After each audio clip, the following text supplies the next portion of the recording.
క్షేత్రస్థాయిలో పార్టీ కోసం పనిచేసే నాయకులు కార్యకర్తలకు జిల్లా స్థాయిలో నామినేటెడ్ పోస్టులు ఇవ్వడంలో జాప్యం జరుగుతుండటంపై తెలంగాణ సీఎం రేవంత్ రెడ్డి అసహనం వ్యక్తం చేశారు.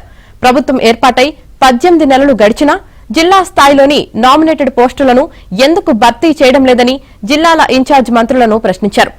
గాంధీ భవన్లో జరిగిన టీపీసీసీ రాజకీయ వ్యవహారాలు సలహా కమిటీల ఉమ్మడి సమావేశంలో సీఎం పాల్గొని మాట్లాడారు. క్షేత్రస్థాయి నాయకులకు పదవులు వద్దా, జిల్లా స్థాయిలో మార్కెట్ కమిటీలు, దేవాలయాల పాలక మండళ్లు వంటి నామినేటెడ్ పోస్టులకు పేర్లను షార్ట్ లిస్టు చేయడంలో జాప్యం ఎందుకు జరుగుతోందని, పేర్లను షార్ట్ లిస్ట్ చేసి ఇస్తే వెంటనే క్లియర్ చేస్తాను కదా అని రేవంత్ వ్యాఖ్యానించినట్లు తెలిసింది. పేర్లను వెంటనే షార్ట్ లిస్ట్ చేసి ఇవ్వాలని, స్థానికంగా ఉన్న సమస్యలను తక్షణమే పరిష్కరించాలని ఆయన సూచించారు.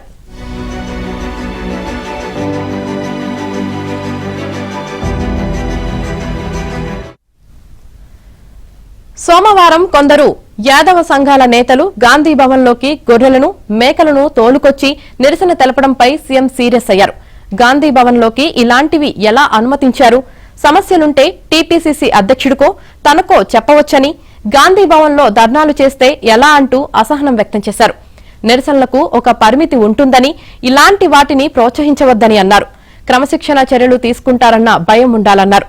ఇక స్థానిక సంస్థల ఎన్నికలకు సంబంధించి కోర్టు తీర్పు రాగానే నిర్ణయం తీసుకుంటామని సీఎం రేవంత్ రెడ్డి అన్నారు.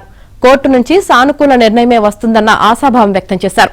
స్థానిక ప్రజాప్రతినిధులు లేకపోవడంతో ఒత్తిడి అంతా ఎమ్మెల్యేలు, మంత్రులపైనే పడుతోందని, త్వరితగతిన స్థానిక ఎన్నికలు జరిపించాలని పలువురు పీఏసీ సభ్యులు కోరడంతో సీఎం స్పందించారు. ఇన్ఛార్జ్ మంత్రులు, పార్టీ ఎమ్మెల్యేలను, నాయకులను సమన్వయం చేసుకుని స్థానిక ఎన్నికల్లో పార్టీని గెలిపించుకునే బాధ్యత తీసుకోవాలని సూచించారు.